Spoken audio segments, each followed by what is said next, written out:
Pois é, de volta então aqui no seu Canal 10, como anunciamos, nós temos o prazer de receber aqui no estúdio Canal 10, Padre Paulo, que é pároco da Igreja de São Luís Gonzaga, na Brasilândia. Padre, muito obrigado pela sua vinda aqui no programa, temos algumas coisas para conversar, hoje é dia de São Luís Gonzaga. Boa tarde, obrigado, um abraço, esteja à vontade. Boa tarde, Elívio Vono, boa tarde, telespectadores. É sempre uma alegria muito grande poder estar aqui e passar as informações a respeito do andamento, de como estão sendo encaminhados os trabalhos da nossa paróquia, especialmente nesse mês de final de maio e metade do mês de junho, os trabalhos sobre a festa do nosso glorioso padroeiro São Luís Gonzaga. Padre, hoje é dia de São Luís Gonzaga, mas os eventos, a programação da festa do padroeiro, ela vem acontecendo desde, como o senhor colocou, desde o dia 26 de maio. O que nós tivemos em termos de comemoração do dia 26 de maio para cá? Então vamos fazer uma comparação de como nós procedemos o ano passado. No ano passado nós decidimos fazer uma peregrinação, demandou mais tempo, foram 11 dias, quase 12 dias. Esse ano nós decidimos fazer uma novena, então são 9 dias. Ela começou dia 26/5, encerrou-se ontem. Então nós tivemos missa, tivemos novena, tivemos bênçãos, nós tivemos bênção para criança, bênção para casais, bênção para namorados, nós tivemos bênção para idosos e hoje e amanhã nós iremos fazer 2 missas, especialmente a missa de hoje, que ela é a missa celebrada em honra do glorioso padroeiro São Luís Gonzaga. Pois é, vamos falar um pouquinho sobre, eu tenho algumas perguntas para fazer para o senhor aqui, mas vamos falar um pouquinho, vamos inverter aqui, eu anotei algumas perguntas. Já que hoje é o dia do padroeiro São Luís Gonzaga, eu gostaria que o senhor falasse um pouco sobre a vida do santo. O senhor já falou das missas que vão acontecer hoje, nós temos que falar da quermesse também, mas gostaria que o senhor falasse um pouco da vida de São Luís Gonzaga. Olha, São Luís Gonzaga era de uma família muito tradicional, uma família de muitas posses. Seu pai, ele tinha uma projeção muito grande na sociedade da época. E quando a mãe de Luís Gonzaga ficou grávida, a gravidez transcorreu até que relativamente bem. Mas no período do nascimento começaram a aparecer algumas complicações. E ela precisou fazer uma promessa à Nossa Senhora para garantir que a criança nascesse. Depois de muito sofrimento, depois de muito desafio, depois de muita apreensão, nasceu a criança e lhe foi lhe dado o nome de Luís. Ele nasceu dia 9 de março de 1568. Teve uma vida como toda criança, o pai queria que ele fosse militar, mas ele tinha uma outra inclinação, ele era muito, seguido assim, os ensinamentos da mãe, ele era muito dado à oração, gostava muito de rezar. E teve também orientação de homens muito espirituais da sua época. Um dos seus orientadores foi São Carlos Borromeu, e então ele decidiu deixar a vida da corte, os prazeres da vida, uma carreira militar, para assumir a vida religiosa. E ele fez isso, ele foi ser jesuíta. O padre falou já da vida de São Luís Gonzaga e eu tenho algumas perguntas ainda para fazer para o padre. Padre, eu não sei se o senhor gostaria de responder, mas eu acho que seria importante. Depois a gente volta a falar um pouco mais de São Luís Gonzaga. Mas nós teremos amanhã nós teremos manifestações e esperamos que sejam pacíficas, que vão acontecer a partir de 8 horas da manhã, lá na Praça da Matriz. Gostaria que o senhor falasse a respeito dessas manifestações, inclusive dessa manifestação que vai acontecer amanhã em Fernandópolis e as que estão acontecendo por esse Brasil afora. O exercício da cidadania, ele é bem-vindo em todos os aspectos para que um país seja forte democraticamente. Acredito que o Brasil ficou aí 20 e poucos anos das últimas manifestações, dos caras pintados, ou as últimas, depois participou também com alguns abaixo-assinados, mas esse é um momento extremamente importante, que o país está renascendo e se fortalecendo. É evidente que existem em todos os contextos da vida certa ambiguidade, o joio misturado ao trigo. Então há um pequeno grupo de vândalos que estão depredando, estão praticando violência, atirando pedras.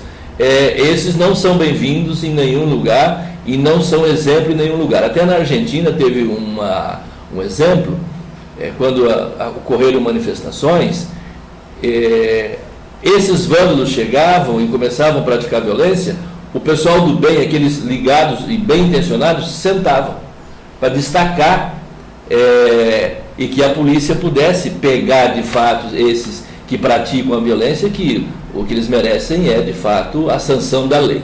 Mas a manifestação democrática, a justa reivindicação, a apresentação de situações que precisam ser olhadas. Um fator que preocupa um pouco e que está no contexto de outras manifestações também é a falta da mediação dos partidos políticos.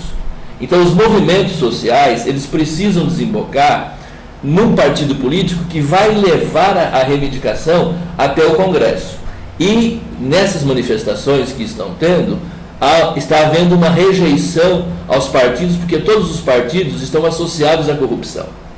E isso é um fator preocupante e que precisa, no decorrer do tempo, no decorrer das manifestações, ser uma situação bem equacionada, porque não existe a possibilidade de reivindicações sociais chegarem até o centro do poder sem a mediação política.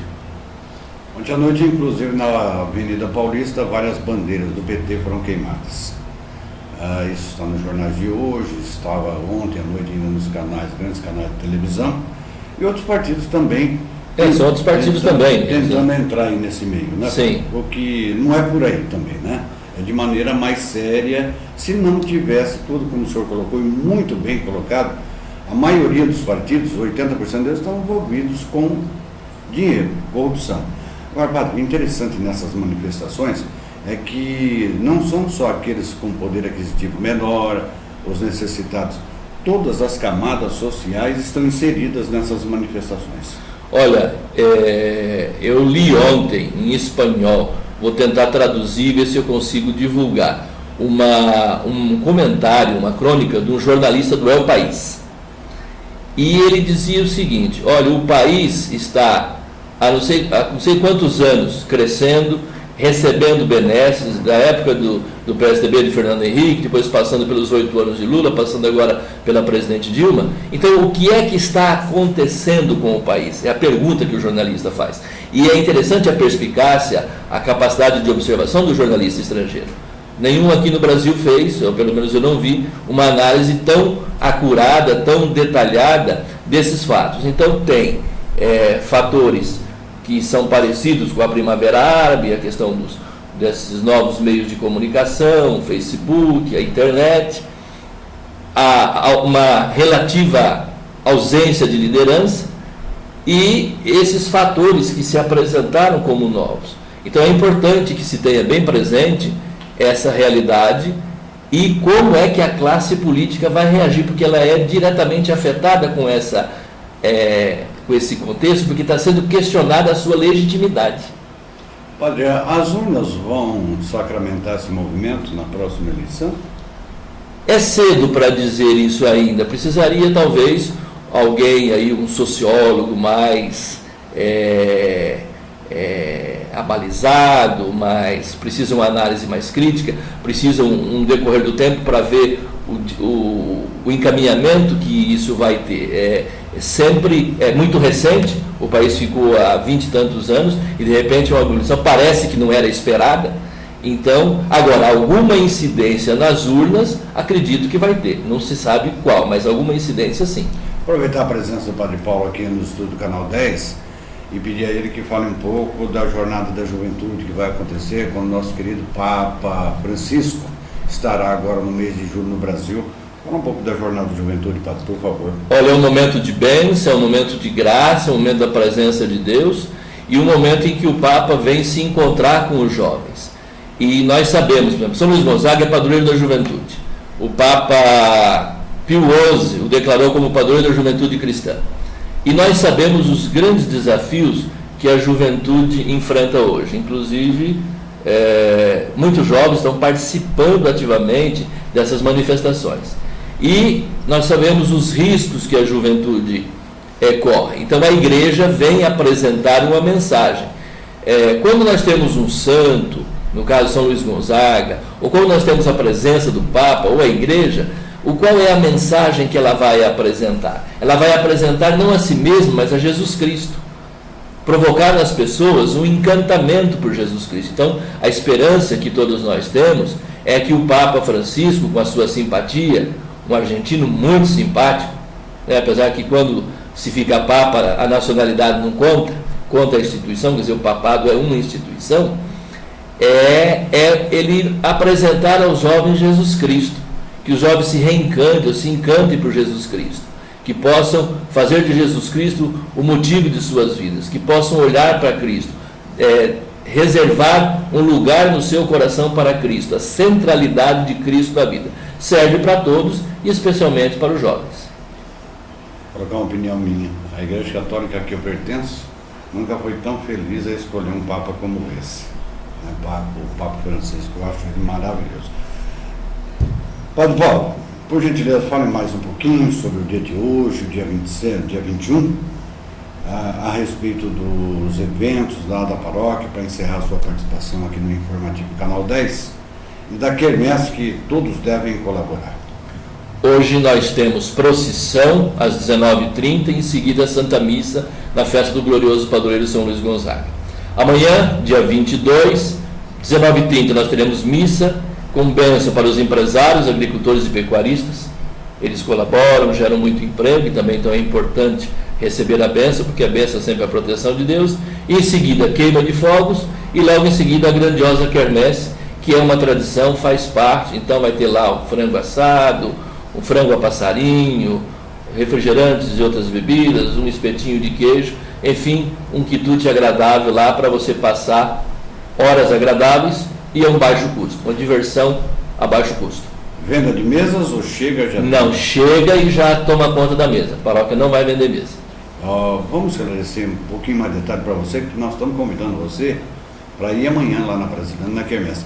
O frango se paga separado, se paga uma mesa, como vai? Não, é tudo separado. A pessoa chega, senta, toma conta da mesa, então a bebida é separada, o frango é separado, tem lá o seu custo, sua ficha, recebe um envelope na entrada e lá, aquilo que a pessoa precisa, ele pede para a pessoa que está atendendo e no final ele acerta no caixa. Padre Paulo, mais alguma coisa? Não, Vamos, eu quero agradecer o espaço que foi concedido pelo Canal 10, pela sua pessoa, e pedir que Deus o abençoe nesse seu trabalho, pedir que Deus abençoe a todos. Amém. Que estão nos telespectadores e convidar a todos hoje para a solene missa em louvor a São Luís Gonzaga, com procissão às 19h30. Que Deus abençoe a todos. Amém. Muito obrigado. Muito obrigado à presença do Padre Paulo, pároco da Igreja de São Luís Gonzaga. Não se esqueça, hoje é dia do Santo, São Luís Gonzaga. Toda essa festividade, esses eventos que vem acontecendo, e amanhã você tem um compromisso com você e com a sua família. Pegue a família, vai lá. Além de lazer, você vai colaborar com a paróquia de São Luís Gonzaga. Daqui a pouco, depois dos comerciais, nós voltamos com o noticiário da cidade e da região do estado de São Paulo, porque não, as principais notícias do Brasil também. Tivemos a presença, Padre Paulo, pároco da Igreja de São Luís Gonzaga. Voltamos já.